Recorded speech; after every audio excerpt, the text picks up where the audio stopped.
Hi folks, my name is Matt Bortz and I'm a paleontologist. And I heard that you are working on a new set of excavations at the Past and Present Ranch, and that you're working on making your own discoveries and teaching your class about them. So, I am going to tell you a little bit about how I work as a paleontologist, and maybe some of that will be useful for you as you try to figure out what you want to do and what you want to excavate. So the first question that becomes really important when you're setting out on a new excavation is to figure out what you want to find. Because all fossils are not found everywhere. There are some places on the surface of the planet where you can find some really old fossils from hundreds of millions of years ago. Then there's other places on the planet that are much more recent, where you find fossils of specimens that are only a couple of thousand years old. And so figuring out what you want to discover means diving into the geological past to try to figure out what you want to find and where you are most likely to find it. So, when I do this work as a paleontologist, the first thing that I do and the first resource that I use is geological research. And that geological research is usually summarized in geological maps. So I'm going to show you some of the maps that I use to figure out how old the rocks are I'm looking at and what kinds of fossils I'm most likely to find there. So if you'll follow me down the hall, I'll show you some of the maps that I work with. I work at the Duke Leamer Center Museum of Natural History. Most of the research that goes on here is about the last 66 million years, the time after dinosaurs went extinct. This is a geological map of the continent of North America, the continent that we live on. And so down here is the country of Mexico, here is the United States, and up here is Canada. When you look at this map, you notice that it doesn't have things like states and provinces highlighted on it. Instead, it has all of these colors that are all over the place. Those colors represent how old the rock is on the surface in each of those places. And so, parts of the map that have the same colors, like this section and this section that are both light blue, those are rocks that are about the same age as each other. So if you want to find fossils in this part of America and this part of America, you're probably going to find fossils that were put down around the same time. And so when you set out to look for fossils, you want to find a section of the Earth that has rocks exposed at the surface that are from the time period that you're interested in. So if you're interested in finding dinosaur fossils, on this geological map, the end of the age of dinosaurs, or the Cretaceous period, is colored in with green. And so all of this green all through here, these are the places where we find lots of dinosaur fossils in the western part of the United States, and especially in areas like this. So this is where things like Tyrannosaurus and Triceratops come from. The kind of research that I do is on the animals that lived right after the extinction of the non-avian dinosaurs. So basically, mammals, which are the animals that pop up right after dinosaurs go extinct and really start to diversify. And those rocks are represented with this kind of yellowish color. And so I go out and work in these yellow and tan colored areas to go look for fossils from the beginning of the age of mammals. The mammals that I'm most interested in discovering are a group of animals called primates. Primates are the group of animals that include things like lemurs and humans and monkeys. And believe it or not, our ancient ancestors millions and millions of years ago lived right here in North America. And we can go and find their fossils in places that are colored here in tannish and yellowish colors. If we had the states mapped on top of that, this area right here would be the state of Wyoming. And Wyoming is one of the best places in the United States to find early fossils from the beginning of the age of mammals, and especially early primates. So, we initiated a field project that goes out into these rocks in the western part of the United States to find some of these early relatives of primates. So some of the important tools that we actually use when we go out in the field include things like rock hammers. And the reason we use rock hammers is because fossils get embedded in really hard rocks. And the older the fossils are, often the harder the rock is that surrounds them.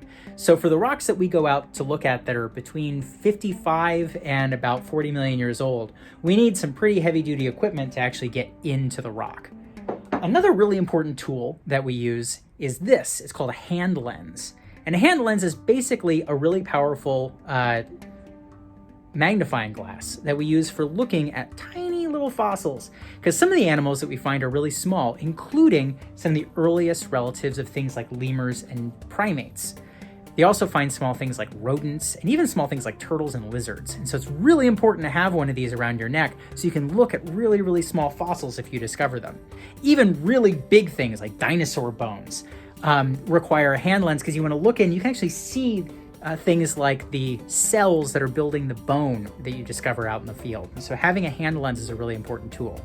Another important tool is what's called a GPS, or a global positioning system.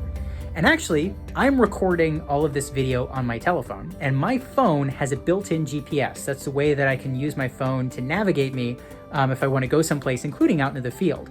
And so if you've ever pulled up a map or seen someone pull up a map on their phone, they're using a GPS. And what you can do with a GPS is you can record where you are on the surface of the planet. So this is a piece of software that I have on my computer that actually lets me identify places that or mark places that I've looked for fossils before. So this is a map of the state of Wyoming, and all of these pins, all these little red dots you see, are all places where we have discovered fossils when we go out into the field. Some of these are fossils that were discovered by our team. Others are fossils that were discovered before our team went out there. And it kind of helps us figure out other places that we're likely to find fossils. Because people have been looking for fossils all over the United States and all over the world for a really long time. And so we know where some good fossil sites are and where it's really unlikely to find fossils. And so all of these pins down here tell me that there have been lots of fossils discovered in the southwestern corner of Wyoming. So now that we have a spot in southwestern Wyoming, we know how old these rocks are, and we have the right kind of equipment, it's time to go out into the field and look for fossils. The journey begins in North Carolina, so not too far from where you guys are. We fly or drive out to Wyoming, and once we're out there, we rent four-wheel drive vehicles, which are going to help us actually drive out into some places where we don't have roads and they can get really slippery and sticky, because this is what the rocks where we find the fossils actually look like.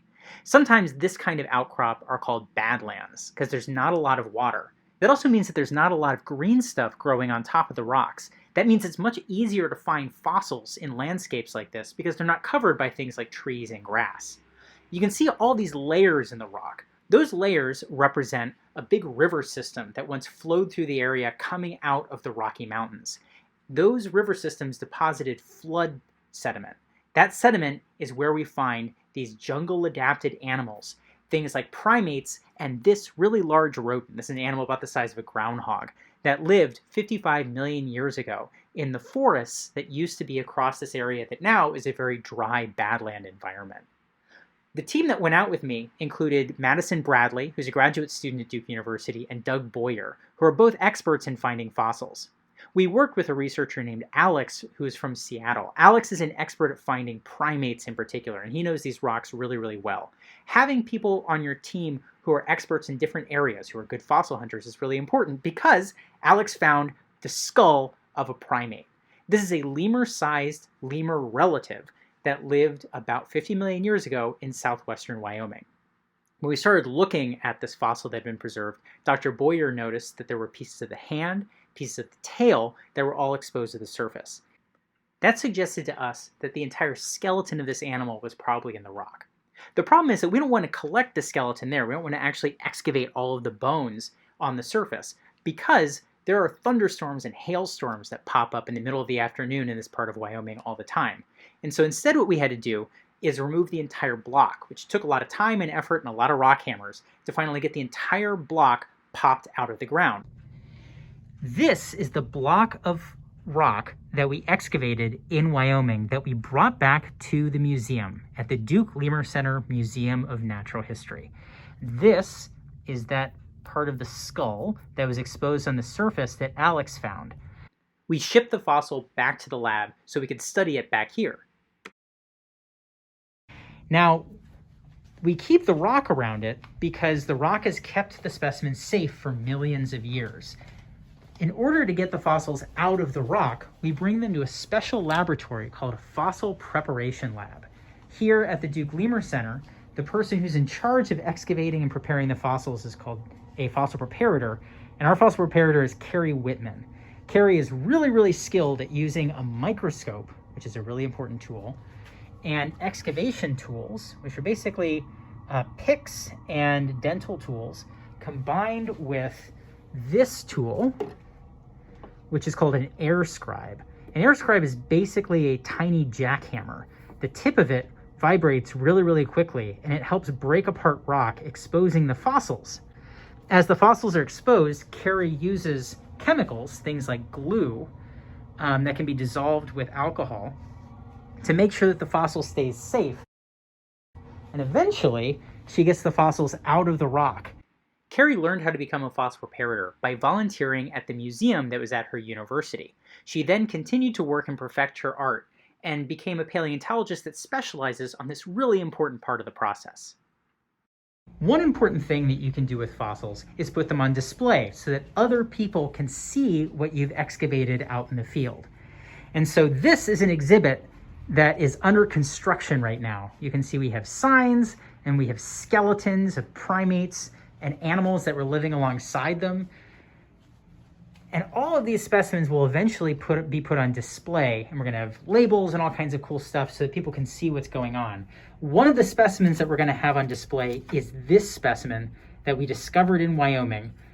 In that block, this animal is about 50 million years old, and this is called Smilodectes. And finally, we have the skull out of the rock, and we can now do research on it. We can learn what animal this is, looking at things like its teeth, the way its eyes are put together, the way its brain is put together. That ultimately tells us this is an animal called Smilodectes, and it's an early lemur-like primate that would have lived in the jungles of North America not that long after dinosaurs went extinct. One of the really vital tools that we use now in paleontology is CT scanning. CT scanning is the same kind of technology that doctors use to look inside of sick humans to see what's going on inside. We can scan a fossil using basically three-dimensional X-rays to do things like look inside this skull of a giant lemur that lived in Madagascar a couple thousand years ago. Without a CT scanner, I would need to actually break open the fossil if I wanted to know how big the brain was or how the nose was put together. Another really important thing that CT scans allow us to do is create digital models of our specimens. So this is that same giant lemur skull that now is rendered as a 3D model. A 3D model of a fossil is a lot easier to send to other people than the actual physical fossil, because fossils can be really, really delicate. That's important because in order to do paleontology, we need to work in large teams, and everybody needs to have access to the specimens to understand what's going on. So with this new 3D modeling technology, we can collaborate a lot more easily from very far away. So I have research collaborators who work in places like Madagascar and in France and in South America. And we can all go online, access these scans and these 3D models at a website called Morphosource. My collaborators can download the fossils that I'm looking at and actually take a look at them on the website, spinning them around, looking at pictures, and understanding the same kinds of observations that I'm making so we can figure out where this monkey, for instance, fits in the larger tree of life. Another thing that 3D scans let us do is make 3D printable models of all kinds of specimens so we can share our specimens with more people than can just visit our collection. So this is the skull of a lemur called a ring-tailed lemur that was scanned and then we sent off to a 3D printer. So now researchers can study this and print it and understand the biology of this animal without actually needing to have the original specimen that it's based on. But sometimes you do need to see the original specimen, and that's one of the other really important jobs that museums have. Museums are basically libraries of science that have specimens available for researchers to study.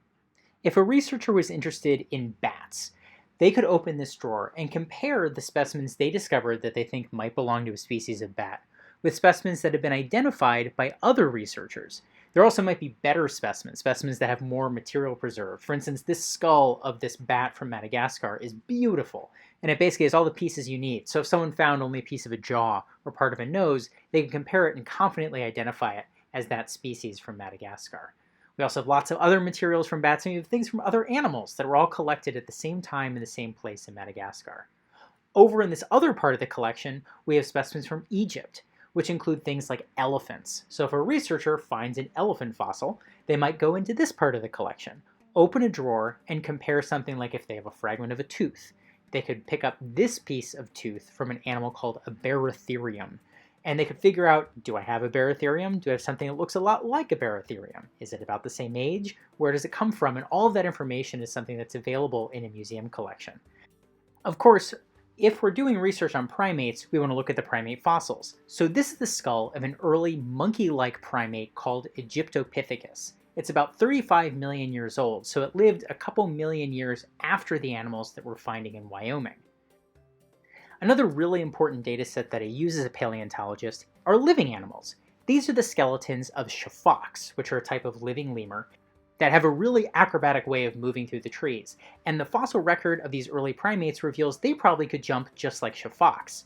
We can look at other types of primates like the ring-tailed lemur or the rough lemur to really understand what these ancient creatures were like based on the living record. I'm really excited for all of you to learn a little bit more about the fossil record and about paleontology. And in a couple of days, I'm going to stop by your classroom, and any questions that you have about how we look for fossils, where we find them, and what we do with them once we discover them is all stuff I'm really excited to talk to you about. So feel free to ask me any questions that you have, and I'm looking forward to meeting all of you soon.